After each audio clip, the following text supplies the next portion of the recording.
Hello and welcome back to My Own Worst Enemy. We are going to be taking a look at Mark Herman's Rebel Fury. So Rebel Fury is, as I understand things, it is kind of loosely based on the old SPI Civil War quads, the blue and the gray quads. I have not played those, so I'm not going to be able to speak as to how this compares to that, but I will do a playthrough here to show you how this game plays if you are interested in how the mechanics work and if it's something you might be interested in. I have read the rules a couple of times and there are some unique ideas in here, and I'll kind of explain those as we go along. It is not a very difficult game to learn, in my opinion. It's a small rule book. I did an unboxing on this, so you can go back and check that out.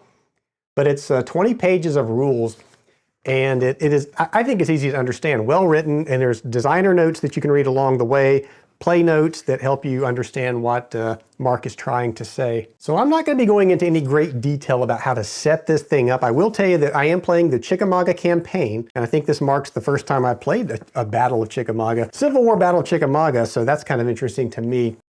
This is the Battle of Chickamauga. See if I can get that to focus on the camera there. It is 5 turns. I've got the turn track over here and our artillery markers, and there's some units that will come in later. We'll talk about those in just a second. So this is 5 turns. There are artillery points. We'll talk about those once we get started, but there are 14 each for each side. There are some special rules. The game begins with the movement phase. So if we look at the player aid card here, you can see the sequence of play there usually starts with the command phase, but they're telling us to start with the movement phase. So we'll be moving our units first. And actually the movement phase is probably, in my opinion, the most important phase of this game. That's where you're really going to be making your decisions. And you will be spending time moving those units. And it's interesting the way the units move. And we'll see that. So it also tells us that the CSA is the first player on turn 1. So you normally would determine initiative. And we'll see that on turn 2. Now, I don't know if I'm going to play the entire scenario. I'm going to get to turn 5. But we will play at least a turn or two so we can see how the mechanics work. And then there's some other notes: no movement for either side north of the Tennessee River. The Tennessee River is over here. Chattanooga is sitting here. There is a Tunnel Hill hex 2405, and I think I've got it covered. But if you look at it, it shows just basically a railroad track going under a hill. So it's just kind of clarifying the graphic on there, showing you that it's actually a connected rail. It's not broken as it appears on the map. And then there's a Union Wilder Mounted Infantry Division, which is just a special unit. Normally cavalry and infantry operate differently, but this one's kind of a unique unit, and it tells you how to play that. Basically, it's saying that it's a cavalry unit that acts like an infantry division, or attacks like an infantry division, I should say, but moves like a cavalry division when in maneuver formation. And then it tells us that there's some headquarters redeployment. So over here on the turn track, I've got 2 units down here. More than 2 units, actually. There's a couple of units that will come in, but it's just telling us that when they come in, whether or not they replace a headquarters unit or they're just added to the map. Then there's the victory condition, so let's talk about that real quick. Normally, let me grab the rule book, what they call the generalship victory conditions, this is in the back of the rule book, and it's section 10. It tells us that you will get a point victory. So basically for every division you eliminate, you're going to get 3 victory points. For every detachment that you eliminate, you're going to get 1 victory point. And then it says each scenario has its own unique strategic victory condition. So the victory points are in play here. So you eliminate these units, you will get victory points. The strategic victory point or victory condition for this scenario, it tells us in the victory conditions in the playbook here that for the Confederates, if you can trace a contiguous road or railroad path no longer than 50 hexes from entry hex D, and entry hex D is over here. So if you can trace from here to any Chattanooga hex that's free of any Union zone of control or zone of influence, then you will win a strategic victory. So that would be pretty difficult to do because you've got to have a clear path through all these zones of controls to get to Chattanooga. And then for the Union, it says if you can trace a path no longer than 30 contiguous railroad hexes from Chattanooga to the Ringgold hex, and that's down here where these 2 units are. And you probably can't see those because they're just here under this, the hood core. So there's 2 hexes down there, and I'll zoom in on these once we actually get to playing. So if the Union can trace from Chattanooga down to there, they'll win a strategic victory. And I think that's going to be difficult too, because as we move these units, they're going to end up ending in this area more than anywhere else on the map. So that's going to be quite difficult for the Union to pull off. And then also concerning setup, this is in the playbook. You can see that both sides, there's the Confederate, there's the Union. It will tell you where to place the units. And each counter has a hex number on it. Most counters have the hex number on it where they begin. Some counters come in later, like the ones that are on the turn track down here. They'll just have like a T5. So if we look at this marker, this is one of the HQ markers, you can see that in the upper right-hand corner, there's a T5, which just says that Thomas will come in on turn 5, and you will place him in turn 5. So most of the counters are on the map though, and the book does an excellent job of telling you where they go. And again, like I keep saying, they're actually on the counter. And let's grab a unit here. So if we look, you can see that in the upper right-hand corner, there's the hex number that this unit will go into. And you can also real quick while we're here, look at the formation. So this unit currently is in what they call maneuver formation. You can tell it because it's in the column structure, and it has the 4 by it. And if I flip it, this would be what the battle mode looks like. So there's lined columns there, and there's a 1, and that's how you can tell this is actually in a battle formation. And those formations will change depending on how they move, and if you decide to switch them into battle mode, and we'll talk about that as we actually go through movement. So there's not a lot of unit types in this game. You have infantry, you have cavalry, and let's see if I can, this is a cavalry unit. I can't remember if I showed you a cavalry unit or not, but you can see they're not the infantrymen, they're horses, and they also go into battle formation. And let's see, I think this one was here. There are also what they call detachments, and I will grab a Union detachment here. And these are small units, just as they say, a detachment. And there's no battle formation on the back of these. It'll just tell you what it is on the back. There's a cavalry detachment. So those are smaller units. They do not have a zone of influence. They do have a zone of control, though. And you also can't have artillery with those. Now, every unit is calculated such that the artillery is kind of built into the numbers, but you actually have artillery that you can choose to fire, more of an intensive type of artillery, and you'll have ammo that you can run out of, and that's tracked down here. So like I said, each side has 14 shots with their intensive artillery fire, and each side will determine when they want to use that on the attack and defense. And you want to use your artillery wisely, the game manual tells you.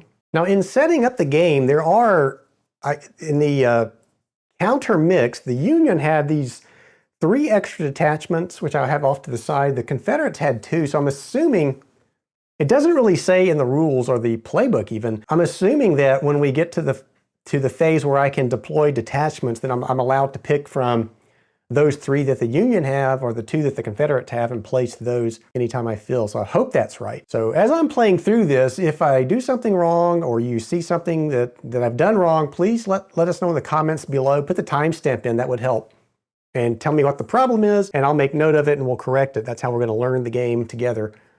But I've read the rule book a couple of times. I think I've got a pretty good handle on the way it works. I'm sure I'll make mistakes. We'll always make mistakes. But I think I think that's it as far as the overview goes. I will just begin play here and talking about what I'm doing and how things work. I'm not going to try to put a whole lot of thought into strategy. I will say that I know that in what I've read on this battle, the battle kind of started over in this area. So and I don't know if the map represents this in this detail, but the way I understand it, let's step back for a minute and talk about the history a little bit here first, I guess, so this makes even more sense.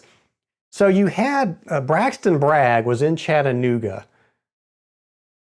and Rosecrans was marching on to Chattanooga. So Rosecrans' plan was to approach Chattanooga, but split his army and have them come in like a pincher movement around and south of Chattanooga. He was hoping to cut Bragg off and capture him, capture Bragg, capture the army and destroy it. But Bragg caught wind of what was going on, and as Rosecrans approached Chattanooga, Bragg actually pulled back. And when Bragg pulled back, he was able to get some reinforcements, and he started marching back on towards Chattanooga. Well, by this time, Rosecrans was south of Chattanooga and in the mountains, And so what you have at the start of this battle, you have the Union Army is trying to get back up to Chattanooga. At the same time, the Confederate Army is doing pretty much the same thing. And so what happened in the opening of this battle is you had the advanced forces of Bragg came up on some detachments where there were some river crossings on the Chickamauga Creek, and that's how the battle basically started. So you had these engagements along the Chickamauga where there were a couple of detachments that the Confederates hit, and took a while, but they managed to push them back a little bit. And then the armies converged and different maneuvering happened. So you can go read about that battle to get a feel for exactly what happened, but just basic overview for our purposes, that's kind of where we're at. So we have the armies are marching back to Chattanooga, and they are kind of converging on that historical area. And this is pretty much where the battle took place. And I don't know that, looking at the detail, there's a name of the first crossing that I can't remember. I don't see it on this map where the very first engagement occurred, but I believe in the bend of this, it's hard to tell, but I think right in this area is where the majority of the battle took place. So I'm going to try to keep, at least, like I said, I'm not going to put a whole lot of thought into strategy, but what I will do is with the opening, I'm going to try to get the Confederates to kind of come around and flank Rosecrans on this side to try to hit his army from the right flank, I guess it is, if we're looking at it from this map. But again, you can put a lot of thought into this, and maneuvering these units can take a long time. I'm going to try to, for time's sake, not put a whole lot of thought into what's going on. Don't look for any kind of grand strategic help in this playthrough. So we will start, as the game tells us, in the movement phase. So basically what's going to happen here is the first player, and in this case we were told that the Confederates would be the first player for turn number 1. The first player will designate a division to activate and move. Now, like I said, the units that are on the map now, they're all in maneuver formation, and we can keep them in maneuver formation by keeping them on the roads. And if we start on a road and end on a road, we can use strategic movement, and our 4 movement factors will be doubled to 8. So we can actually move 8 spaces as long as we stay within the restrictions of the strategic movement. Extended march, they call it. If you're in battle formation, you can only move 1 hex, and there's no different terrain impacts on that. It's simply you're in maneuver formation or you're in battle formation. So either move 1 hex, or you can move your 4 to 8 hexes if you're moving double speed. So what's going to happen is the first player will activate a unit, move it, then control will pass to the other player. That player will then activate a division, move it, and then it will pass back to the other player. So you're doing a back and forth where you're going to move these units one at a time. Now there are some restrictions on where these units can move. So let's talk about the headquarters units for just a second here. So when you activate a unit to move, you've got to designate an active HQ, and there could be more than 1 HQ on the map. Currently there's only 1 HQ for the Confederates. That's Bragg. He's located here. Now, I know there's a glare on the map in this area, and like I said, I will zoom in to show you in more detail what's in these areas once we get into some specific locations on the map. So you'll be able to see I think this up here is the 20th Corps and the 14th Corps are kind of in the glare, but they're all going to end up marching down this way anyway, but I will zoom in there to show you what's going on. So Bragg is here, at least physically Bragg is not there. Now this is another interesting point, and I've noticed that this has caused some contention among people that read the rules about, well, you can't, this is the HQ, how can he be placed here? How can he be placed there? Well, it's not really a headquarters unit. Bragg is not really physically sitting here. This is, and I'm gonna look in the rule book, because the best block that describes this is on page 7. And if you're a veteran war gamer, this may be a little bit hard to wrap your head around, but I don't think so. There's this play note above 4.4, and that play note states, this marker, referring to these HQ markers, there's Rosecrans and there's Bragg, this marker represents your command intent. It is not meant to represent a physical presence.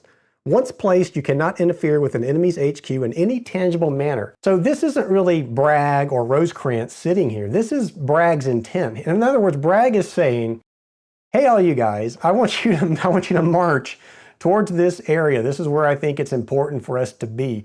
Rosecrans is the same position. You guys need to march here. This is where I think we need to be. So there's not really a unit there. You can't attack a headquarters unit. It's more of your command intent, like the player's note says, which is kind of neat. Now I mention that because if you look at let me see if I can grab, we'll just grab Bragg here. So Bragg starts in battle mode, and if you look at the number 5 there on the right-hand side below that artillery-looking unit thing, that is his command range. And then if you look on the other side, if he's in maneuver formation, his range is 12.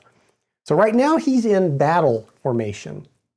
So what that means is his command range is 5. If he were in maneuver formation, his command range would be in 12. So if a unit is outside that command range and it's activated, it's going to have to move towards this HQ intent marker. So if you have a unit out here, he's going to have to end up closer. If he's trying to get inside that command range, but if he can't, he at least has to end up closer to that command range. So they're going to have to kind of move towards that command intent marker. And so each hex that you move into counts as 1 movement point. So we're not looking at terrain like, say, the mountains are an extra +2 and then the open is just a 1. None of that. It's you move 1 hex with your movement factors, your movement points. So another unique thing about the game is if, let's say that the Confederates start first and we wanted to move, is this on camera? Yeah, so if the Confederates wanted to move Johnston here, they could move him, let's say they would move him 1, 2, 3, 4, 5. Maybe they moved him just up to here below Bragg. If we moved him up to here, and then we can stop, we can move it as far as we want to, but let's say we stopped there, and then we go to the Union side, they would conduct a Union movement with one of their divisions, and it comes back to the Confederates. Well, your turn again, you can either choose to move another unit, or I could go back to the same unit, pick him right after he just moved and the Union moved. I can come back and move him again. So I can move him as many times as I want until I decide I want to pass and I don't want to move it, or this unit enters a zone of control. So if we moved him into here, he's now in the zone of control of that detachment. He cannot move again. So I could not activate that unit again because he's in the zone of control of another unit. So that's how movement will kind of get less and less. You'll have less to move as you enter these zones of control.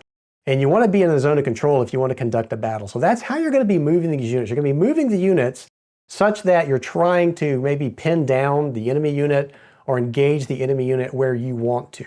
All right, so I think I've quickly gone over most of the basics of this game, and we'll learn more as we actually do the playthrough and I talk about it. So I'm just going to go ahead and start, and we are going to start, as it says, with the Confederates in the movement phase. So I'm going to select a division for activation, and we will do that. But, well, before I do that, though, let me go ahead and show you the map. Since we have this glare, I will zoom in and show you kind of what's going on in that glare area. So let's go ahead and zoom in. Okay, so here we can see a little bit better here. The 20th Corps is moving along, and the 14th Corps are moving down up this road towards Chattanooga. Now there is a unit here, and you probably can't see that because of the glare. So I'll see if I can get this to focus. So there's a Confederate unit sitting on top of that hill, and let me see if I can see that's Claiborne, who was sitting, where'd he at? He was here, I believe. Is that where he was? I think that's where he was. I hope that's where he was. So you have these units that are marching down, and let me move the camera over so we can see that. So here's Bragg, at least this is Bragg's intent marker, and then Rosecrantz's intent marker is here. And so in this area, this is where the battle historically took place, really started in this area and took place in this area with some maneuvering outside that area. So that's kind of where I'm hoping to end up most of these units. So let's go ahead and zoom back out. So I'm going to start with Johnson down here, and I'm going to move him forward. And I'm going to use the extended march here. I am on a road. And when a division is in maneuver formation and moves on a road, you know, from hex to hex, it uses road movement and ignores any other terrain as long as it's in maneuver mode. And unless there are terrain, there's in this particular game, there's switchbacks. So if you come off of a mountain that has a serious escarpment, and there's an example over here, this darker area, and over here too, if a road, and right here it's hard to see, but if the road goes up that side of the hill, that mountain, the cliff, there's a switchback, and that would cause you to change from maneuver into battle formation. And that would be a terrain effect. That would cause you to switch your formation. So we have Johnson here. He has a printed movement number of 4, But since we are using extended march, that becomes an 8 as long as I stay on the road and I do not enter a enemy zone of control or zone of influence. So as long as I do that, I can march twice my printed movement allowance. And also remember what I said, this unit is currently outside of Bragg's command range. 1, 2, 3, 4, 5, just barely. But he has to move towards Bragg and try to get back inside that command range. So it's not going to be a problem here. So I'm going to move Johnson. He's going to go 1, 2, 3, 4, 5. And I'm going to have to stop him here. A detachment does not exert a zone of influence. So a zone of control is the 6 surrounding hexes of a unit. All units have a zone of control. The divisions also have something called a zone of influence. And the zone of influence would be the 12 hexes surrounding the zone of control. So in this case, the detachment does not have a zone of influence. So it's a legal move to move Johnson from here to here and stop him because I did not enter the zone of control of that detachment. So in other words, I can still continue to move Johnson next turn if I want to, or I can move another unit. So now that I've moved Johnson, now I pass to the Union player and he gets to move a unit. And since we've mentioned detachments, and now that we're in the Union player's movement, detachments do not move in the movement phase. They only get placed and removed in, let me grab the sequence of play. It is the command phase, detachment placement, and detachment recall. So they're there, they're on the map, they're not going anywhere until you hit the command phase, phase 1. Okay, so let's go to the Union now and see what they might want to do in their movement, or who they want to activate for movement. And I think I'm just going to start with Van Cleve here. So Van Cleve, remember, if you start outside of the command range of your headquarters unit, Rosecrans, and he is in battle mode, so it's 5. So 1, 2, 3, 4. So Van Cleve is starting inside this command range. So he's going to have to stay inside that command range.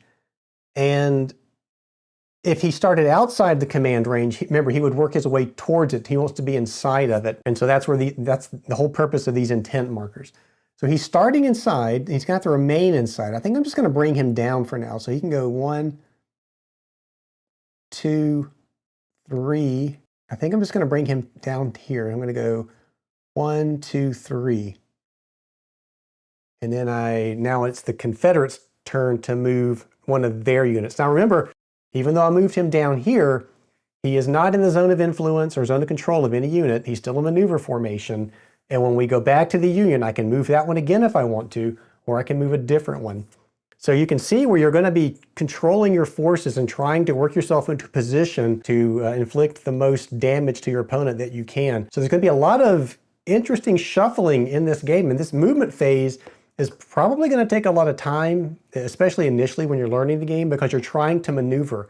And it's also one of the nice things about this game is the maneuvering that takes place. So now let's go back to the Confederate side. And before I move a unit, I'll also mention, let's talk about stacking, because we haven't addressed that in looking at these units. So every hex can contain a division or a detachment or an HQ, and divisions can never stack. You cannot move a division through another division either. So there's what you see here is what you get. I can't say take this division and go through, who is that, Forest here. So I can't go 1, 2 like that. I can't go through a unit. So there's no stacking basically in this game. There are some exceptions to that. Detachments, I believe, can be in a let's see, let me grab the rulebook here real quick. So yeah, each hex can contain up to 1 division, 1 detachment, 1 HQ, 1 pontoon bridge, and 1 terrain marker.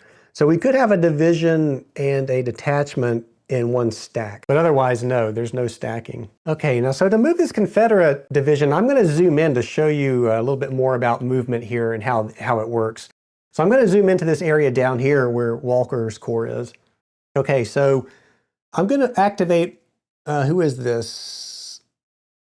Liddell. And while we're here, I'm going to point out one other thing. Note that this is Walker's Corps. This is Liddell, and off to the left here, you can see that this is Gist, it looks like. In combat, when you're adjacent to a unit that's of the same corps as your unit, or if this were Liddell A and Liddell B, and they're the same units, you're going to get a bonus in combat. So that's something else to remember. If you want to get a combat bonus, you would want to have these two Walker units adjacent to each other. That would help with your combat. But what I'm going to do here now is I'm going to take this Walker Liddell unit and I'm going to move it forward here towards Dalton's Ford. So when I move forward, so I'm moving him up 1, he's now entered the zone of influence of both of these units, really. So here, the zone of control, remember, is the 6 surrounding hexes. He's not in the zone of control, but he has now moved into the zone of influence. When you move into the zone of influence, you must flip into battle formation. So I'm going to flip this unit. It is now in battle formation.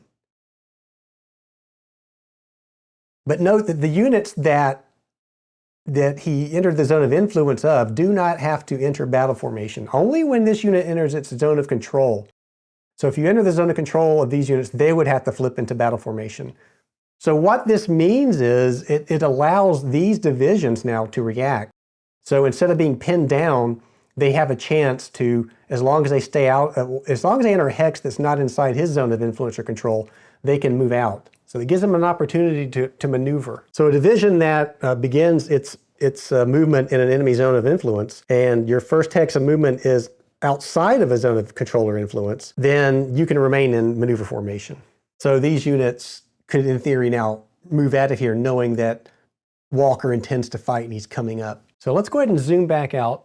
Okay, and we've moved Walker. Now we go back to the Union. Now the other thing that could happen is if you could pass instead of moving. So if I decided I'd had enough and I didn't want to move anymore, I would simply pass. Once you pass though, that's it. You're not going to be able to activate any more divisions for the remainder of the entire movement phase. Not only that, but when you pass, your opponent is going to roll a d10, and there could be some other factors that would add into the roll of that d10 to give him an additional number of activations beyond what he normally would have. So he could roll a d10, add some numbers to it, and while you're sitting there, he's going to be maneuvering his units. So when you pass, make sure you really want to pass, because you're gonna basically give up control to your opponent. So it's way too early in my mind for anybody to be passing here, but it is something to be aware of.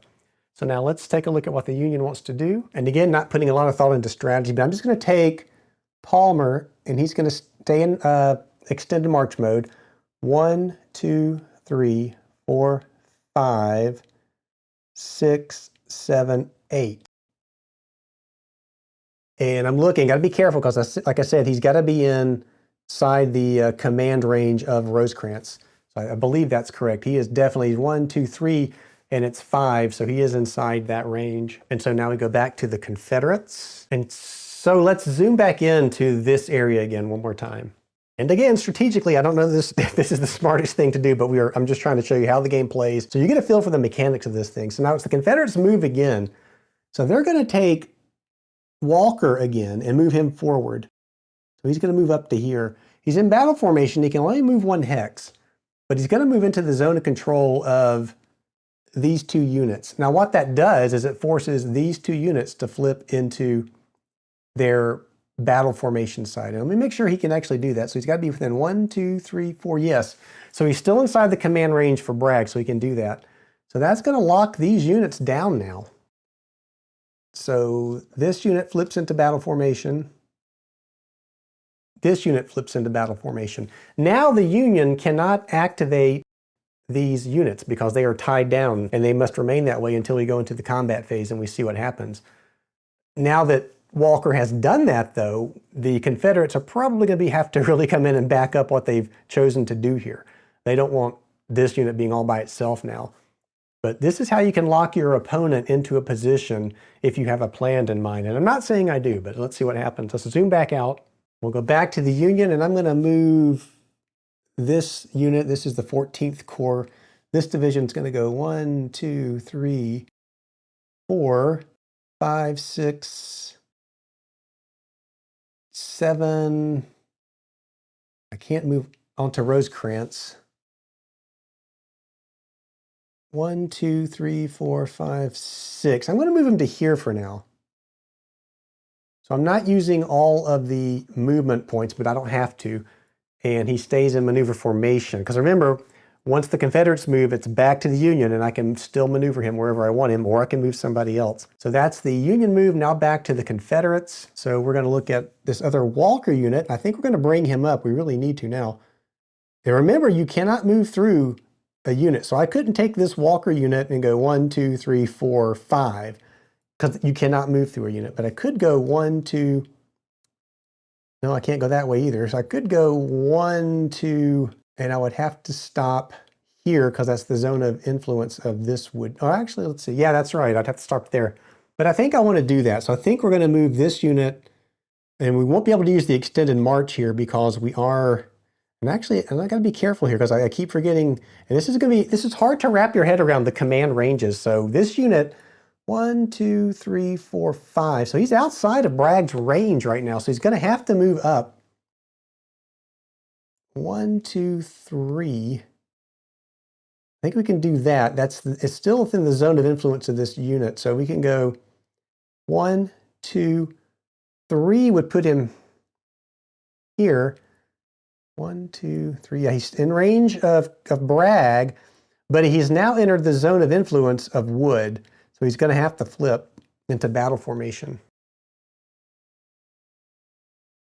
Now he's in the zone of influence, so he can still move. So next turn we can move him again if we chose to do so. Until he's in the zone of control of that unit, he can still move. Now we go back to the Union, and I'm going to bring up, who is that? Another 14th Corps. I can't read who that is with my eyesight, but we can go 1, 2, 3, 4, 5, 6, 7. I'm going to bring him up to here to 6. So we're going to go 1, 2, 3, 4, 5, 6.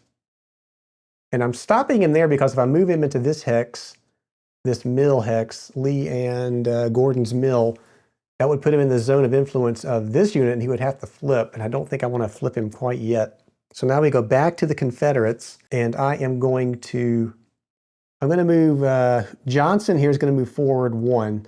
That'll put him in the zone of control of the detachment, so now he has to flip. And now we go back to the Union. So we're back to the Union, and like I said, I'm moving fast, not putting a lot of thought to strategy. So let's just grab Brannon here of the 14th Corps, and he's going to go, let's see. Yeah, he's going to go 1, 2, 3, 4, 5, 6, 7. And I'm going to have to stop him there. Now we'll go back to the Confederates. And so the Confederates, I'm just going to take the other Walker unit and move it forward. So it is now on the other side of Chickamauga Creek, which may not be a good idea, but we're now on the other side of Chickamauga Creek, and we have another Walker unit adjacent to us, so that should help a little bit. Now we go back to the Union, and again, I'm going to grab just somebody over here. This is Reynolds of the 14th Corps. 1, 2, 3, 4, 5, 6, 7, 8. So I'm going to bring him to Crawfish Spring. We go back to the Confederates. So let's go ahead and I'm going to zoom in over here to, this is, who is that? Claiborne, it looks like. Again, I'm having a hard time seeing because I only have one good eye right now. So I think that's Claiborne, but let's zoom in there just for a second. All right, so we have, as the Confederates move, this is Cleburne here sitting on this ridge. And there's 2 things I want to point out here, and there's actually 3 things we'll probably cover. But one is, if you look at, see if I can hold that up, you can see that there's 2 stars on that unit. So those stars will actually be helpful in combat. So that's the that's actually called the battle star. So that unit has 2 battle stars, and no Cylon jokes. But that has 2 battle stars, and that is a very powerful unit because it will use those in the attack. You'll get to add those number of battle stars to your attack factors. So this is a strong unit. We want to get him over to the fighting as quickly as we can. The other thing I want to point out here is it's hard to see, but there's a switchback right in this hex. So the road comes down and does this S. And if you look on the terrain chart, and let's see if I can show this. There is a switchback hex side right here, and you can see that. And it says formation changes after crossing the hex side. So the unit is going to have to, if he goes along the road here, he's going to have to cross that hex side. And that's going to flip him into battle formation. So what I want to do with this unit is I want him to take the road and come around to try to get to where this battle is forming. But in order to do that, so if I move him into this switchback, he's going to have to flip into battle formation on this road. And also not only that, but he's not moving towards Bragg. He's kind of moving either equidistance or away from Bragg, either which is not normally allowed in the rules. But I do want to call your attention to this design note, and this is in the road movement, extended march movement. And there's a whole notable exception paragraph here on this type of situation. And I believe in my mind this applies, and I would certainly house rule it that it applies even if somebody tells me different.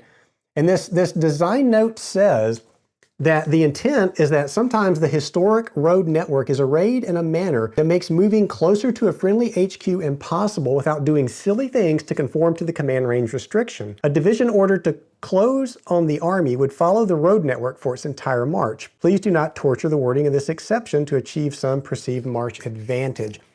So in this case, what I'm going to take this to mean is we are going to have to flip into battle formation to move along the road, but they would stay on the road. They wouldn't do something silly like, well, we got to move closer to Bragg, so let's just come off the road and start marching through the woods along this cliffside. That's just silly. They're going to want to follow this road to get back around to where the action is taking place. So yeah, they are going to move and they're going to flip. So they're coming off that ridge along that switchback and they're going to flip into battle formation. Now the unfortunate thing is that flips them to battle formation. That's a terrain restriction. That's going to happen. Now, the other thing to note here is that when a division changes its battle formation or changes from maneuver to a battle formation, then it's going to have to end its current movement. So I can't move him along anymore now. He's flipped his formation, so we are done with his movement, and then we have to go back to the Union to let them move. And before we go to the Union movement, the other thing to note about this unit, now that we've switched him to battle formation, he is stuck in battle formation until the organizational phase. So he's going to have to sit there now through the rest of the movement phase, the attack phase, and not until we get back to the organization phase will we be able to flip him back into maneuver formation if he is not within an enemy zone of control or zone of influence. So let's go ahead and zoom back out. And we are now back to the Union, and we're going to continue along with these units trying to get into here. So this is Sheridan. We can go 1, 2, 3, 4, 5, 6, 7, 8. So we can get them all the way up to Pond Spring here. Still moving towards Rosecrans. That's what he's got to do. Now we go back to the Confederates. I'm going to activate Pegram here, and he's just going to go 1, 2. And that's all I want to move him for now. Now we'll go back to the Union. And looking at the Union, I realized Palmer should have ended up here. He can't go off the road like that without switching formation. So he should have come up, and instead of going this way, he should have stayed on the road and went this way. So let's just correct that. Now let's move the Union. I'm just going to move these units, continue moving them forward. So 1, 2, 3, 4, 5, 6, 7, 8. So that unit will move up to here. Now back to the Confederates. So down here, there are two of Hood's Corps, and so there's Law from Hood's Corps is down here on this Ringgold hex, and there's Kershaw who is with him. And remember that this Ringgold hex is one of the victory conditions for strategic victory for the Union if they can trace from Chattanooga to that hex. But I'm going to bring up one of the Hood Corps units. I'm going to bring up Law, and he's going to go 1, 2, 3, 4, 5, 6, 7, 8, and stop just behind Forrest Armstrong unit there. Now we're going to go back to the Union, and I'm going to continue to bring these units along the road. So this is Davis of the 20th Corps, 1, 2, 3, 4, 5, 6, 7, 8. Back to the Confederacy, and let's see what they want to do. We're going to bring one of the Buckner units. This is Stewart's going to go 1, 2, 3, 4, 5. And I'm going to stop him there for, well, no, I'm going to move him forward one. He's going to go 6 into here because he's going to go into the zone of influence of this Walker cavalry unit. So he's got to flip to his battle formation side. Make sure that is a cavalry, yeah, not a detachment. The detachments are smaller. So now we're going to go back to the Union.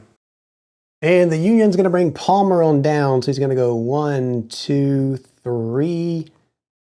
And if we move him into Jay's Mill, that's going to put him in the zone of influence of Johnson there. So he's going to have to flip.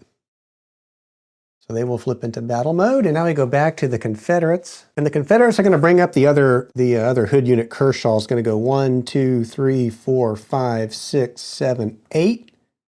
Still in maneuver mode. Now we go back to the Union. Union's going to get this straggler on in, so it's going to go 1, 2, 3, 4, 5, 6, 7, 8. And now we're going to go back to the Confederates. And the Confederates are going to move Buckner up 1. All right, back to the Union. We're going to bring, who is this up here? McCook. 1, 2, 3, 4. Let's just bring McCook down to here. We'll go back to the Confederates, and we are going to bring, who is this? This is a polk unit. So there's 2 polk units here. We could probably want to keep those together. There's another Buckner here. So I think we're going to bring this Buckner unit forward to the other Buckner. So this is Preston and Stewart. So let's bring him forward. 1, 2, 3, 4, 5, 6, 7. Remember, you got to stay outside the zone of influence. We'll stop his movement there. And I hope I did that. You got to be careful when you do your extended marches. You don't want to end up in the zone of influence or zone of control of a unit. And I can't remember. I may have done that with one of these units, but hopefully I didn't. And if I did, it's okay. We'll just keep going. So now let's go back to the Union. And the Union, I think we're going to bring Negley around. Let's see. We could go down. Does that road connect to Rosecrans? No, he would have to go through the Van Cleve unit, and he cannot do that. So we could go 1, 2, 3, 4, 5. Now that puts him in the zone of influence of Stewart here, so he would have to flip. So we'll do that. He can flip. And I'm doing just what I said you can't do. I was using extended march to get him to 5, and that can't happen. He has to stop at 4. Because that's his movement allowance, is 4. The extended march would let him move further so long as he didn't enter zone of control or zone of influence. And again, zone of influence of Stewart extends to here. So we got to watch out for that. That's one of the traps that's easy to fall into in this game. So now let's go back to the Confederates. So the Confederates, we're going to move Kershaw up 1, 2, 3, and that's going to cause him to flip into battle mode with that detachment there. Now we're going to go back to the Union, and we are going to move, this Negley unit is going to go 1, and that'll flip him into battle mode because he's in the zone of influence now of Stewart. And the Confederates are going to move up Hindman here, 1, 2, and then he'll move forward here 3. So that's going to flip him into, well, wait a minute. He's got to flip into battle mode in here because of the zone of influence from Wood. And now we go to the Union. We're going to have, who is this? Baird is going to move.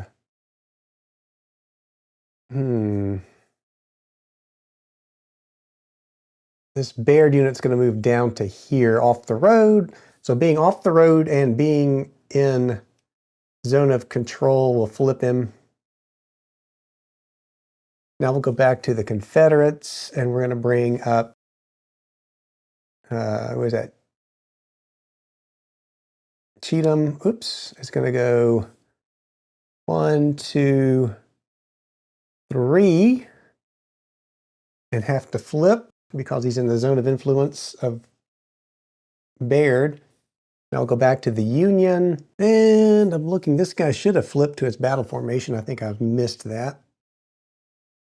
We'll put him in battle formation. So now I think the Union is going to move McCook down 1,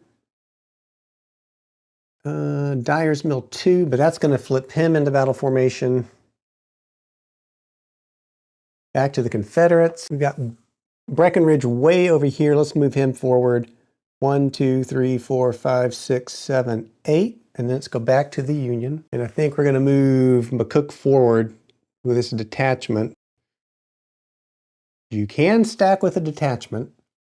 Now we'll go back to the Confederates. We got a roadblock here with Forrest causing Law not to be able to move forward, staying on the road. So I'm going to take Forrest, and this cavalry unit can't really attack an infantry division. So I'm just going to move Forrest, oh goodness, 1, and we're going to move him 2. So that's going to flip him into battle formation, but it gets him off the road. Now we'll go back to the Union, and let's see, what do we want to do? The problem with not putting a lot of thought into this is I've created a mess of this battle, but that's okay. So who is this?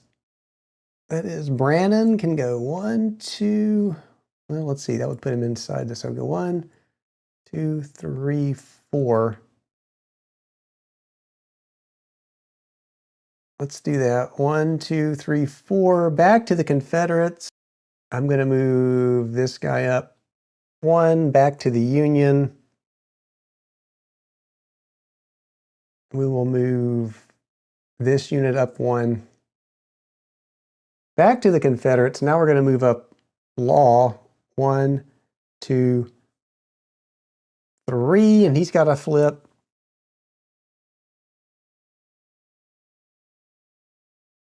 So back to the Union.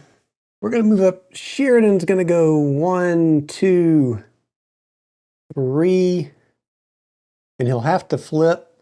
And I'm starting to see now where the maneuvering is key. Controlling your zone of influence can really impact movement of your enemy and make things interesting. So now we're going to go back to the Confederates. We still have, who is this down here? Preston's still here. Preston can go 1, and he'll have to flip into battle mode. Back to the Union. So Sheridan now is just going to step. He can go 1, so we're going to bring him up here. So there's 1. Now back to the Confederates. Breckinridge is going to go 1, 2, 3, 4, 5, 6, 7, 8. Moving closer to Bragg. And now back to the Union. We've got 1, 2. It's hard to see these roads for me. That's a switchback going up. You don't want to go that way. 1, 2, 3, 4, 5, 6, 7. He's going to move to there. Back to the Confederates. Breckinridge is going to go 1. And that puts him into the zone of influence of Sheridan. So he's got a flip. Now back to the Union. Johnson is going to go 1, would put him here, which would flip him. Let's go ahead and do that. Now he's in battle mode. Now we are back to the Confederates. They're going to move. Breckinridge is going to move into this hex. Back to the Union. I think we're going to continue moving. Davis is going to go 1, 2, 3, 4. Let's see. 1, 2, 3. Well, he can't go down. Could go 1, 2, 3, 4, 5, 6, 7, 8. So let's do that. He's going to move up to here. Back to the Confederates. We're going to move. Hood's going to move forward 1. That's going to flip this unit into battle formation. Back to the Union. Let's see. Getting down to the final setup here before battle, and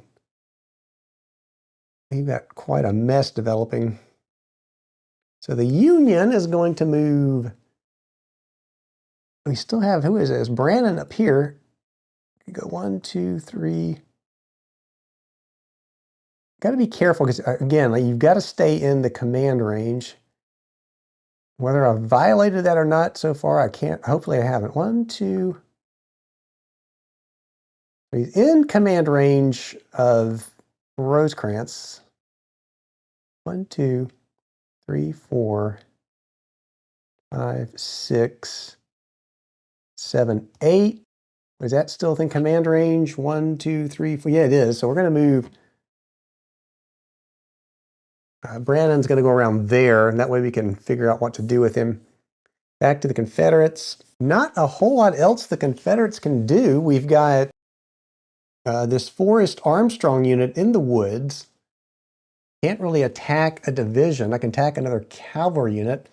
And we also still have the Claiborne unit up here, but I think I might just want to. Head is a powerful unit. I hate to sit in there. That switchback really threw a wrench into the maneuvering here. If you could have stayed in maneuver mode, I could have had him all the way around here, but according to the rules, when you go through that switchback, you have to change. Let me read that again to make sure I did that right. So extended marches says that divisions in maneuver formation that use road movement for their entire move. Well, road movement is that, so the switchback, yeah, see, it says unless the terrain in the hex explicitly affects road movement, that is switchbacks, which it does. So he's gonna have to sit out until the next turn, I guess. I mean, I could creep him along at 1 around, but that doesn't make any sense either.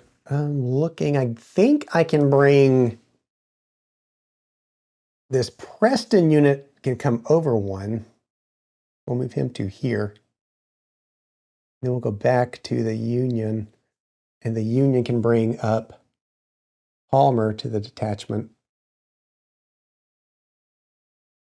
We'll do that, and then back to the Confederates. Just not a whole lot left to move. I'm just going to bring Forrest back onto the road. That's a movement. Now back to the Union. So now oh wow, the bulk of the battle now is along this line. Historically, that's about where it occurred, though. I'm not saying I'm being historical here, but we still have this Brannon unit here that I need to do something with. Could bring him down 1, 2.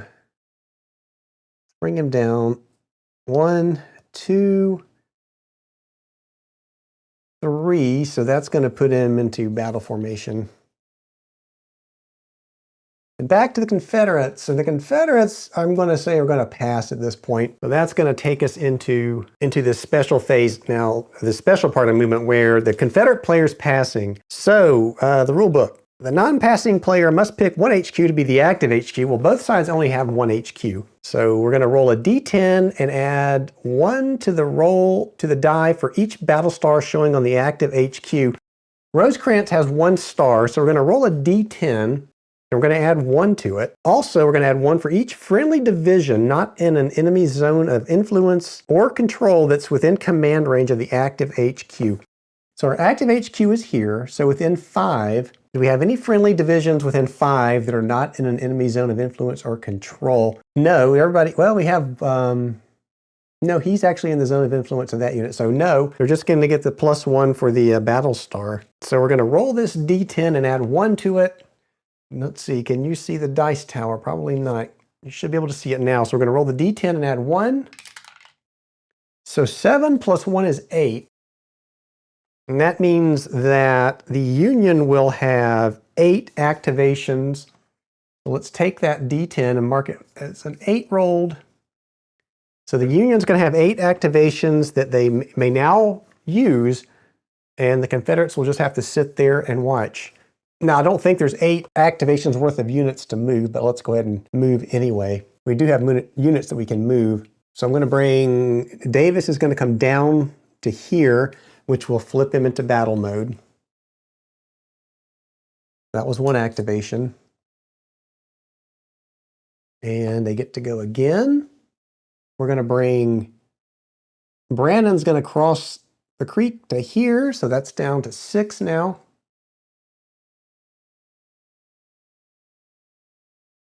And who else? We're going to bring, this is Davis. We'll bring Davis down to here. Now we're down to 5. And we have Johnson up here can move, I can only move 1. We can move him here. So that'll bring us down to 4. And we still have this cavalry McCook unit way out here. So let's move him. We can go 1, 2, 3, 4, 5, 6, 7, 8, 9. I'm going to bring him way over here. I'll take us down to 3. And you know what? I'm going to pass for the Union. All right, so that's going to end the movement phase. So according to the sequence of play now, we have ended the movement phase and we're now going into the attack phase, which I'm not going to start now because we're probably over an hour already into this, and this was just the movement phase. So we will stop it here, and when we return, we will go through the attack phase. All right, like I said, I'm going to end it here. When we come back, we will do the attack phase and see how this all works out. If you liked the video, please give it a thumbs up, subscribe to the channel if you have not, and as always, I look forward to seeing you back here next time.